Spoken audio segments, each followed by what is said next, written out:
Hello everyone. Welcome to another discussion on our PhysioEx Exercise 9, Renal System Physiology.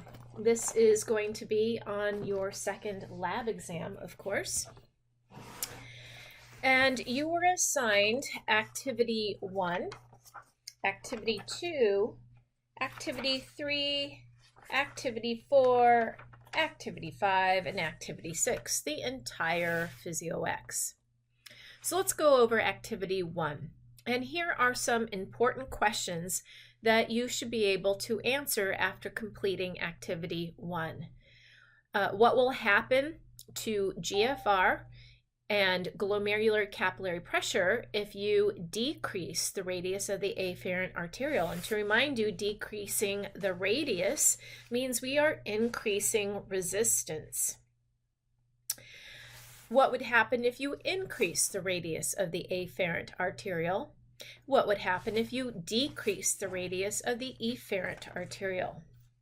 So let's go over our data for Activity 1. Initially, we took a baseline read. That is what we usually do for each of these activities that we do. The baseline read is our starting point. So here is our baseline. I'll just put B for baseline.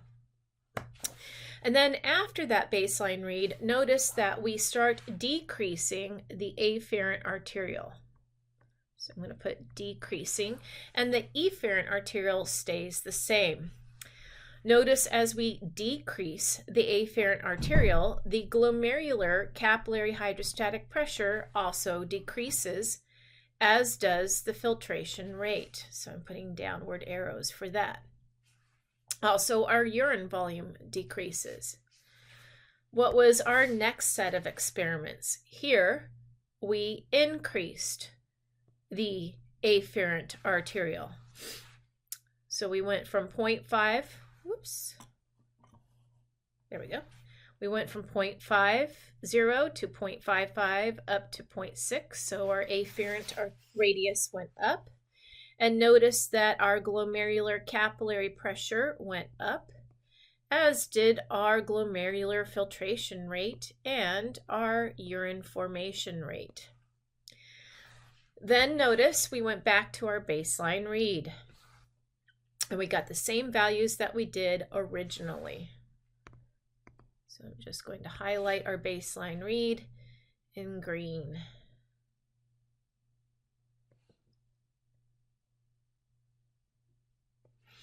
Okay, and now for this next set of experiments, we were looking at decreasing the efferent arteriole.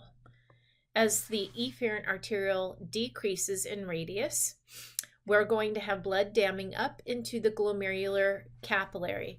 And this explains why glomerular capillary hydrostatic pressure went up.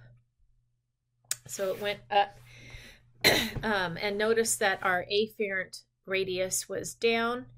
We started, instead of 0.5, we went to 0.45 for some reason on that one. Let me address that first. Because that was a different experiment. So again, we went to 0.45, and then we had an efferent radius of 0.45. This was not exactly our baseline read, but it was a repetition of what we had done already here. So let me just make that note. This is a repetition for some stupid reason. All right, now let's focus on me getting a different color. So now we go back to our 0.50 for our afferent radius, and now we are decreasing the efferent arterial radius. And again, that's going to dam up blood behind in the glomerular capillary bed. And this is the reason why glomerular capillary hydrostatic pressure is going up above our baseline read. And our glomerular filtration rate is also going up, as is our urine production. So again, we can see how changes of the afferent or efferent arterial radius can affect Starling forces in the glomerulus. What about activity 2? In activity 2, we were looking at the effect of blood pressure on filtration rate. And blood pressure is going to affect, of course, the Starling force in the glomerulus. So that's glomerular capillary hydrostatic pressure. And the questions you should be able to answer are, what will happen if there's an increase in blood pressure in the left source beaker? If we close one of our one-way valves? And do you understand that pressure and flow are going to be related? How are they related? Are they directly proportional? Are they an indirect relationship, inversely proportional, I should say? And this is where I encourage you to reread the boxed part in your PhysioEx's that talks about the equipment used. And in the equipment used, it says the following equipment will be depicted on screen. Left source beaker, first beaker on left side of screen, simulates blood flow and pressure from general circulation to the nephron.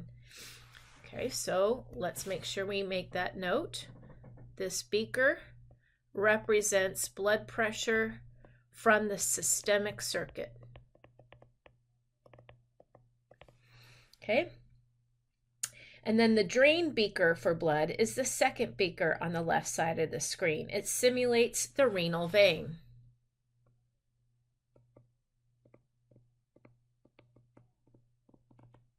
Great.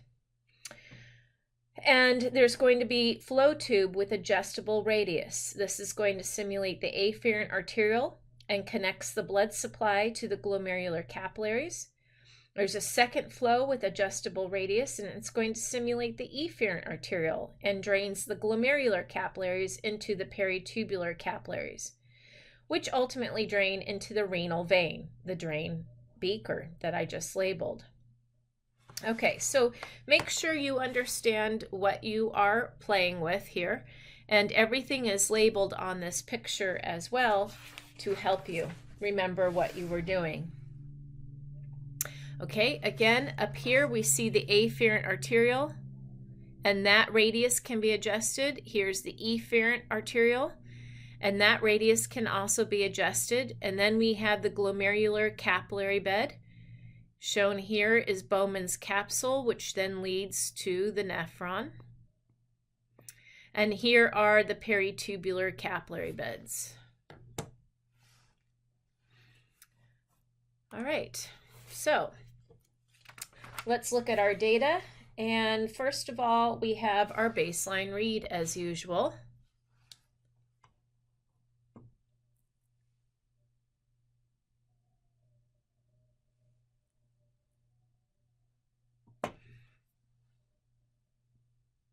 Oops.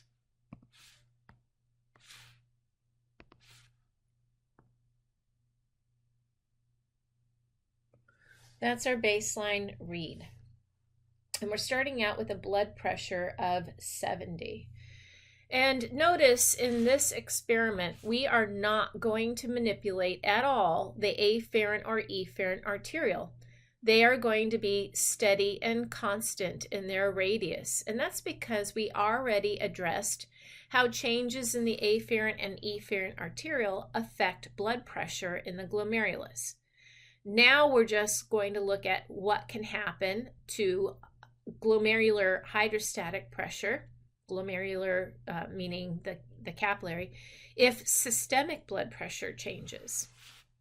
So at first, we're going to go from 70 up to 100. So blood pressure is going up. And notice that this also is going to increase the glomerular capillary hydrostatic pressure. It also increases your GFR. It also increases your urine formation rate. Then we went back to our steady state again, our baseline read. And this time we kept blood pressure at 100 millimeters of mercury, a very high blood pressure. And we closed a valve. Now this one-way valve represents basically a hypothetical renal calculus or kidney stone. So that's what this is trying to represent, a kidney stone or renal calculus. And if there is a kidney stone blocking the output of urine, notice that your urine volume has dropped. And also notice that even though the hydrostatic pressure in the beaker is 100, just like it was here, our GFR is nowhere near what it was when the valve is closed versus open. And that's because the urine is damming up all the way through the nephron into the glomerular capsule. The glomerular capsule hydrostatic pressure is now elevated, and this opposes filtration, which is why the GFR has gone down. Once we open the valve, our GFR now reflects the original value we had when our beaker pressure was 100 millimeters of mercury. Moving on to activity 3. Activity 3, we were looking at a response to altered blood pressure. Now, what does that mean? If systemic blood pressure changes, which it does from moment to moment, depending on your activity levels or what's happening with your sympathetic output, what we're going to see is that the afferent and efferent arteriole can adjust the radius, the radii adjust, to help maintain a steady and constant GFR despite fluctuating systemic blood pressures. And this actually was addressed in your first renal physiology lecture for lecture unit 4. And I suggest that you go back and look at that slide where it showed a steady state GFR despite a very fluctuating blood pressure, systemic blood pressure. Okay, so these are the questions, again, you should be able to answer at the end of this activity. So let's look at our data. And again, excuse me, we have our baseline read, which I will highlight here in green. We have our typical GFR of about 125 milliliters per minute. And now we're going to have a drop in hydrostatic pressure. So now our hydrostatic pressure goes down. And we have not seen any compensation. So this step 2, I'm just going to put a 2, means drop in blood pressure, no compensation yet. And we're seeing that our GFR has been compromised, and our urine output has also been compromised. Our glomerular hydrostatic pressure has also dropped. Now in the next experiment, we're going to see compensation from the afferent arteriole with no changes in the efferent. The afferent's getting larger. That means decreased resistance, and that means increased blood flow to the glomerular capillary. Notice that the pressure, the glomerular capillary hydrostatic pressure, is starting to be restored. It's starting to go up, and our GFR is also starting to go up. It's not back to normal, but it is going up, and same with our urinary output. Now we are going to manipulate. We're going to go back to our steady state value of 0.5 for the afferent, but we're going to decrease the efferent radius, which means blood will dam up in the glomerulus. And we're seeing that the glomerular hydrostatic pressure actually is going up compared to our drop in blood pressure with no compensation that we saw in row 2. Our GFR is somewhat improved, and our urinary output is also improved compared to what happened in row 2 again.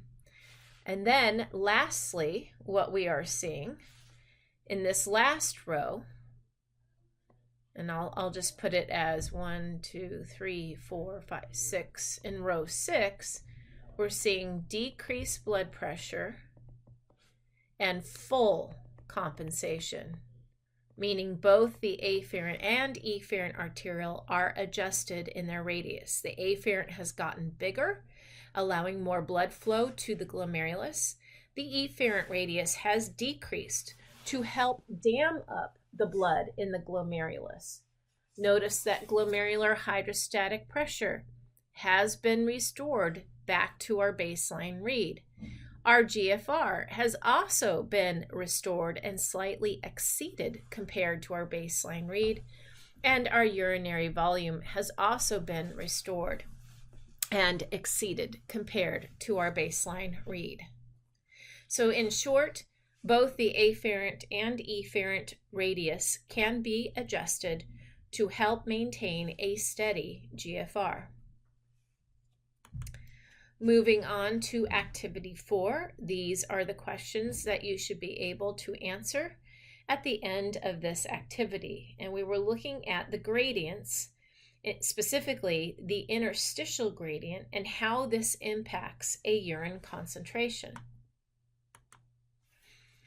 What you should know is the type of urine you make, meaning how concentrated it gets, is a direct relationship to the gradient that is created in the interstitial space. And I'll remind you, water only moves for one of two reasons, either a push or a pull. The push is a hydrostatic pressure. The pull is an osmotic pressure. The interstitial concentration gradient is creating a pull. It is a collection of solutes all around the nephron. Here, I'm drawing it in pink dots. And if you make that interstitial gradient more concentrated, then you can have more water that's actually pulled out of the descending limb and also out of the collecting duct when and if ADH is present. Excuse me. And notice in this activity, ADH is present the entire time. Excuse me. So notice as our concentration gradient in the interstitial space goes up, our ability to concentrate our urine also goes up. And that's because we are extracting more and more water. And as we extract more water from the filtrate, less urine is being produced. So urine volume is going down, urine concentration is going up as the interstitial gradient goes up.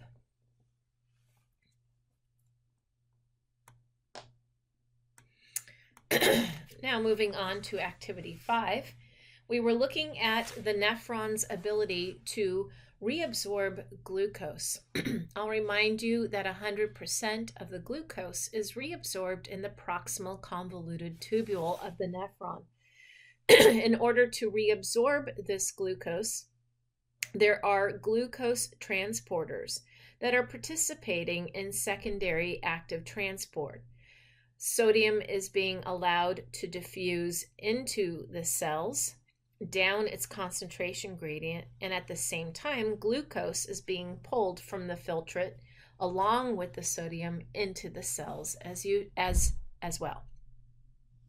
And I'll also remind you that there will be a transport maximum because secondary active transporters have a physical interaction with the solutes they are transporting. So let's look at our data and we again see the glucose concentration in Bowman's capsule, or the glomerular capsule, is being maintained at 6 millimolar. 6 millimolar. And then the glucose concentration in the distal convoluted tubule, if there aren't any glucose carriers, is still 6. Okay, so this first row is our baseline read. And all of that glucose is coming out in the urine because we did not reabsorb it. In the next set of experiments, we're increasing the number of glucose carriers. And as we increase those glucose carriers, notice that the glucose concentration in the distal convoluted tubule is going down, meaning more glucose carriers allows us to reabsorb more glucose in the proximal convoluted tubule. And notice that the concentration of glucose in our urine is also going down, reflecting that all of the glucose towards the end, when we had 400 carriers, has been reabsorbed. We no longer see glucose urea. Glucose urea, remember, is glucose in the urine, and that is not a finding that is normal. That is abnormal. Now, our last activity was looking at the effect of hormones on urine formation. Specifically, we were looking at using aldosterone alone, ADH alone, and then the combination of aldosterone and ADH together. And you, again, should be able to answer these questions at the end of your activity. As usual, let me highlight our baseline read. Here is our baseline read where no hormone is present. If no hormone is present, like ADH, then the collecting duct is not permeable to water. No aquaporins are inserted, and the person would produce a copious dilute urine. If no aldosterone is present, we would see more sodium and water also going into the urine, less potassium being secreted, because aldosterone, I'll remind you, allows sodium and water reabsorption at the price of secreting potassium. So in our next experiment, we then have aldosterone present, and we are going to reabsorb some sodium and water. Notice that our urine volume goes down. So it goes down. And remember, as we reabsorb sodium and water, it comes at a price of secreting potassium. So notice that the potassium concentration in the urine is going up. You need to ask yourself a question right now.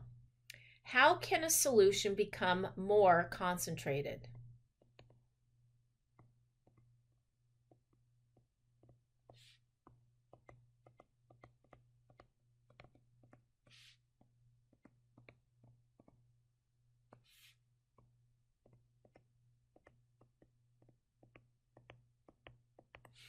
And in lecture, this was addressed over and over again. You have two choices. You can make a solution more concentrated by adding more solute. You also have the opportunity to remove solvent. One of those two things will dramatically affect volume. If you remove solvent, then the volume is going to go down, concentrating the solutes that are there in a smaller volume. So in this second experiment, when we added aldosterone, we see our urine volume going down. We are affecting solvent, and we also see the potassium concentration is going up. It is going up for two reasons.